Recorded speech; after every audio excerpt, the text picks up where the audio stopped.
నమస్కారం. I dream ప్రేక్షకులకు స్వాగతం.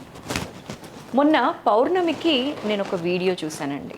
అక్కడ దంపతులు ఇద్దరూ కలిసి ఒక అమ్మవారి ప్రతిమను తల మీద ఉంచుకొని రావి చెట్టు వేప చెట్టు ప్రదక్షిణలు చేస్తున్నారు. అసలు ఆ అమ్మవారు ఎవరు, ఎందుకు అలా ప్రదక్షిణలు చేస్తున్నారు అని నాకు ఒక క్వశ్చన్ రైజ్ అయిందనమాట.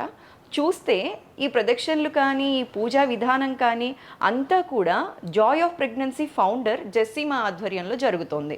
అసలు ఇంతకీ ఆ అమ్మవారు ఎవరు, ఎందుకు అలా కొలిచారు అమ్మవారిని అనే అంశాన్ని గురించి ఇవాళ వారిని అడిగే తెలుసుకుందాం. ఇవాళ మన స్టూడియోలో మనతో పాటు ఉన్నారు జాయ్ ఆఫ్ ప్రెగ్నెన్సీ ఫౌండర్ జెస్సీమా గారు.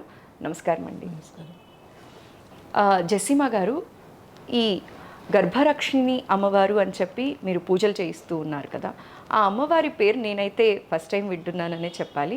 ఆ అమ్మవారు ఎవరు, ఏ సమస్యతో బాధపడుతున్న వాళ్ళు ఆ అమ్మవారిని ఆరాధిస్తున్నారు, ఆ అమ్మవారిని కొలిచే పద్ధతులు ఏంటో మా ప్రేక్షకులకు తెలియజేస్తారా అండి? అంటే గర్భరక్షాంబిక అని నాకు లైక్ 2016, 17 ఆ టైంలో నాకు ఒక డ్రీమ్ వచ్చింది. ఓకే. డ్రీమ్ వస్తే అంటే మామూలుగా ఏదో సినిమా చూసి పడుకున్నానేమో, దేవతల సినిమా, అందుకని బహుశా అట్లా వచ్చి ఉంటుందిలే అని మామూలుగానే ఉన్నాను. కానీ అది మళ్ళీ రోజు కంటిన్యూ అవుతూనే ఉంది. ఎవరో ఒక అమ్మవారు వస్తున్నారు. నాకు చిన్నప్పుడే అమ్మ చనిపోయింది, 4-5 years ఆ టైంలో. సో మా అమ్మని నేను చూడాలి, అసలు నాకు ముఖం కూడా గుర్తులేదు. సో మా అమ్మని నేను చూడాలని నాకు చాలా ఇష్టం. ఎప్పుడు భగవంతుడిని అడిగేదాన్ని, మా అమ్మ ముఖం కావాలి, మా అమ్మ ముఖం అని. కానీ ఒక ఆమె మాత్రం వస్తూనింది. సో నేను చాలా మందితో చెప్పాను, నాకు ఇలా కలలో వస్తుంది అంటే, మరి ఎవరు వస్తున్నారు అమ్మ అన్నారు. ఒకరోజు అలాగే ఒక డాక్టర్, నేను స్పిరిచువల్ ట్రావెల్ వెళ్దాం మనము, టెంపుల్స్ అన్ని చూసొద్దాము అని అంటే సరే అని వెళ్ళాము. వెళ్ళినప్పుడు అక్కడ కనిపించింది ఆ అమ్మవారు. ఒక గుడి ఉంది తంజావూరు దగ్గర, చిన్న ఊరు, తంజావూరు నుంచి 20 kilometers దూరంలో తిరుక్కరుగా ఊరు అని చిన్న గ్రామం అది. దాంట్లో 11th century టెంపుల్ ఉందన్నమాట, చాలా పెద్ద టెంపుల్. ఆ టెంపుల్లో కనిపించింది ఈ అమ్మ. మీకు అప్పటి వరకు స్వప్నంలో కనిపించింది అక్కడ ఉన్న అమ్మవారు.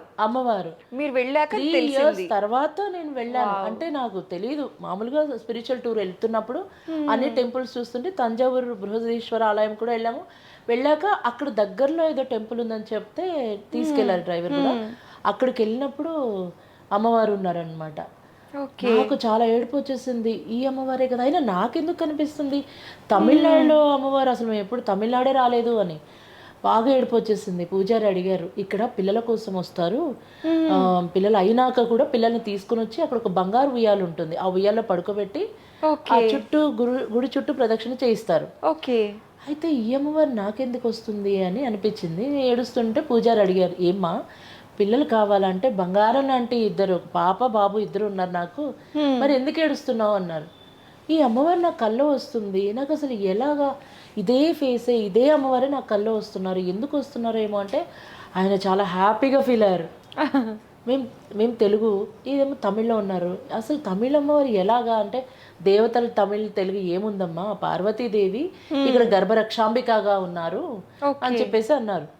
అన్నప్పుడు సరే అని చెప్పేసి తర్వాత నేను నెట్లో అమ్మవారి ఫోటో తీసుకొని పెట్టి ఫ్రేమ్ చేయించి పూజ చేయడం మొదలుపెట్టా. అంటే పూజ అంటే నమస్కారం చేసుకోవడం అని. సో అతను ఏమన్నారంటే, మీ పూర్వీకుల్లో ఎవరన్నా ఇక్కడ చేశారేమో, అందుకని అట్లా అయిందేమో చూడండి అన్నారు. మా పూర్వీకులు అంటే నాకు తెలిసినంత వరకు మేము క్రిస్టియానిటీకి కన్వర్ట్ అయ్యాము. సో అందుకే నా పేరు జెస్సీ. మీరు క్రిస్టియానిటీలోకి కన్వర్ట్ అయ్యి మళ్ళీ పూజలు చేస్తున్నారా? కన్వర్ట్ అయ్యాము. ఓకే. క్రిస్టియన్. చిన్నప్పుడు నాన్న, అమ్మ పేరు యోగమ్మ, నాన్నగారి పేరు భోజరాజు. ఓకే. సో అయితే అమ్మకి చాలా మంది పిల్లలు పుట్టి పుట్టి పుట్టి పుట్టి చనిపోతుంటే చెప్పారంట, నువ్వు మతం తీసుకోమ్మా, నీకు పిల్లలు పుట్టడం అంటే పుట్టిన పిల్లలు గర్భం నిలుస్తుంది అని. సో అందుకని అమ్మ వాళ్ళు మతం తీసుకున్నారు తర్వాత. సో లాస్ట్ మేము పుట్టాము, 4, 2 అన్నయ్యలు, ఒక అక్క, నేను లాస్ట్ అమ్మాయి. సో క్రిస్టియానిటీ తీసుకున్నాక నాన్నగారు మా పేర్లు అందుకనే పెట్టారు. ఓకే. కానీ చిన్నప్పుడు అంతా క్రిస్టియన్ ఆర్గనైజేషన్లోనే ఉండి స్టడీస్ అంతా అయినా కూడా, బట్ ఎందుకో నాకు హిందూయిజం వైపే ఎక్కువ అదంతా కదే వస్తూ ఉంది. జీసస్ అంటే కూడా నాకు చాలా ఇష్టం, బట్ అమ్మవారు, హిందూయిజం ఇదంతా వస్తుంది. బహుశా అందుకేనేమో మళ్ళీ కళలోకి అలా వచ్చిందేమో అనిపించింది.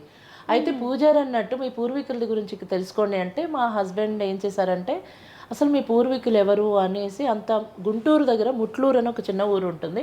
ఆ ఊర్లో మా చుట్టాలు బంధువులు అందరూ క్రిస్టియానిటీ తీసుకున్నారు, కన్వర్ట్ అయ్యారు. కొంతమంది హిందూ క్రిస్టియన్ రెండు కూడా ఫాలో అవుతుంటారు. ఓకే. అయితే వాళ్ళని అడిగినప్పుడు మా అత్త వాళ్ళు చెప్పారనమాట, ఏమని, మన పూర్వీకులు అందరూ 150 సంవత్సరాలు 150 సంవత్సరాల క్రితం నుంచి కృష్ణగిరి, తమిళనాడు కృష్ణగిరి దగ్గర ఊరూరు కుప్పం ఉంది, అక్కడి నుంచి ఇటు మైగ్రేట్ అయ్యారని. అప్పుడు ఇట్లా ఆంధ్ర వేరే తమిళనాడు వేరే లేదు కదా, మెడ్రాస్ ఇదంతా ఒకటిగానే ఉండింది కదా. సో అక్కడి నుంచి ఇటు మైగ్రేట్ అయ్యారంట. ఓకే. అయితే అందుకే ఆ పూజారి అన్నట్టు మీ పూర్వీకులు ఎవరైనా ఆ గుడికి వచ్చారేమో అంటే, కృష్ణగిరి దగ్గరే అమ్మవారి గుడికి వెళ్ళాలంటే కృష్ణగిరి దగ్గర అట్నుంచే వెళ్ళాలి వెళ్ళేటప్పుడు తమిళనాడులో. సో ఓకే, అయితే అట్లా అయిందేమో అని. ఇంకొక ఆశ్చర్యం ఏంటంటే దీనికి ఒక లింక్గా కనెక్టివిటీ ఎక్కడ జరిగిందంటే, మా అత్తగారు వాళ్ళ అంటే మా మామగారి సైడ్ వాళ్ళ పూర్వీకులు కూడా కృష్ణగిరి నుంచే వచ్చారంట. అందుకనే మా అత్తగారి ఇంటి పేరు కృష్ణగిరి అని ఉంటుంది. సో ఇవన్నీ అసలు కలిస్తే అందుకే వచ్చారేమో అమ్మవారు అనుకున్నాం మేము. సో ఒక ఫోటో పెట్టాను, ఎప్పుడు మెడిటేషన్ చేసుకునేదాన్ని. నాకు పూజల కన్నా సాధన చాలా ఇష్టం. అంటే పూజలు అని ఏమి తెలియదు. సో భక్తిగా సాధన చేసుకునేదాన్ని గురువులతో. గురుముఖంగా 91లో నాకు 90లో గురు ఒక ఇనిషియేషన్ ఇచ్చారు మా గురూజీ రిషి ప్రభాకర్జీ, పూజ గురువులు. సో అట్లా అట్లా టీచర్స్ ట్రైనింగ్ చేసి 91లో అప్పటి నుంచి పర్సనల్ డెవలప్మెంట్ SSY క్లాస్ అని చేస్తూ ఉండేదాన్ని. అందరితో ఇప్పుడు కూడా కాంటాక్ట్లోనే నా ఆశ్రమంకి వెళ్తుంటాం, కలుస్తుంటాం అంతా. సో ఇది ఇప్పుడు ఇలా అమ్మవారి ఇలా కల్లోకి వచ్చాక ఈ ఫోటో పెట్టి సాధన చేశాను కదా, బట్ ఇంకా ఏంటో కంటిన్యూ అవుతూనే ఉంది కళ, అర్థం కాలేదు. సో తంజావూరు దగ్గర కుంభకోణంలో వాళ్ళతో కలిసినప్పుడు, ఇక్కడ హైదరాబాద్ వచ్చినప్పుడు వాళ్ళతో మాట్లాడి అమ్మవారి ఫోటో వేస్తారా అంటే, విన్నాం కానీ అమ్మవారి ఫోటో ఎలా ఉంటుందో మాకు తెలియదు అన్నారు. నేను చూపించాను, ఎట్లేదు చిన్న ఫోటో తీసి చూపిస్తే వాళ్ళు వేశారు. మొత్తం చాలా పెద్ద విగ్రహం ఇది ఫోటో వేశారు. తర్వాత దానికి పూజ చేయడం స్టార్ట్ చేశారు. మీరు పెయింట్ చేయించుకొని అమ్మవారికి పూజ చేసేవాళ్ళు. గర్భరక్షాంబిక అమ్మవారికి క్లాస్లో వచ్చిన వాళ్ళందరికీ కూడా అట్లనే కంటిన్యూ చేసాం సాధన. సో దాని తర్వాత ఇంకా మళ్ళీ ఆ కళ అది కంటిన్యూ అవుతుంది, అర్థం కాలే ఎందుకు అని. సో నాకు అనిపించింది ఇట్లా స్పర్శిస్తే కూడా బాగుంటుంది. మా అమ్మని ఎప్పుడు నాకు గుర్తు కూడా లేదు కదా, ఫేస్ కూడా జ్ఞాపకం లేదు. 4 years అప్పుడు చనిపోయింది. ఫోటో ఏది లేదు, ఫోటో ఒకటి ఉండింది కానీ అది కూడా తుఫాన్లో అది కూడా పోయింది. దాన్నే అట్లా పెట్టి ఏదో కొంచెం చేసాము, నాకు క్లారిటీ రావట్లా. అందుకే బహుశా ఈ అమ్మవారు వచ్చారేమో అనిపించింది. సో తర్వాత విగ్రహం చేయిద్దామని ఒక 2.5 feet విగ్రహం చేయించాం. 45 kgs ఉంటుంది, చాలా బాగుంది. తర్వాత ఇంకా పూజాన్ని పెట్టేందుకు ఇంకా విగ్రహాలు ఉంటే నిత్య పూజ కంపల్సరీ, దీప నైవేద్యాలు ఇవన్నీ చేయాలి. సో అమ్మవారికి ఒక రూమ్ కేటాయించి నేను రెగ్యులర్ క్లాసెస్ చేసేదాన్ని. చాలా మంది అడగడం మొదలుపెట్టారు, ఈవెన్ సోషల్ మీడియాలో కూడా, మీరేమో క్రిస్టియన్, మీరు ఈ పూజలేంటి? ఒకప్పుడు జెస్సీ నాయుడు అని అంటే క్లాసెస్ మాత్రమే ఉండేవి కదా, ఆశ్రమంలో నా ముందు నుంచి కూడా నాదంతా ఆశ్రమం ఇదే ఉండేది. అయితే దీన్ని మీరు ఎలా హ్యాండిల్ చేశారు madam? Like being a Christian కదా, పేరు అలా పెట్టుకున్న తర్వాత నా మళ్ళీ అంటే బిఫోర్ మ్యారేజే నాన్నగారు కూడా చనిపోయినప్పుడు మా అన్నయ్య నన్ను ఆశ్రమానికి పంపించారు క్లాసెస్ చేయడానికి అట్లా. సో మెడిటేషన్ క్లాసెస్ అవన్నీ అక్కడున్న గురువులు అన్నారు, నేను చాలా బాగా పాడతాను, సో భజన్స్ పాడుతుంటే నువ్వు టీచర్గా అవ్వచ్చు అని చెప్పేసి అన్నారు. అప్పుడు 91లో టీచర్స్ ట్రైనింగ్ చేశాను. చాలా మంచి విషయం. థ్యాంక్ యూ సో మచ్ అమ్మా.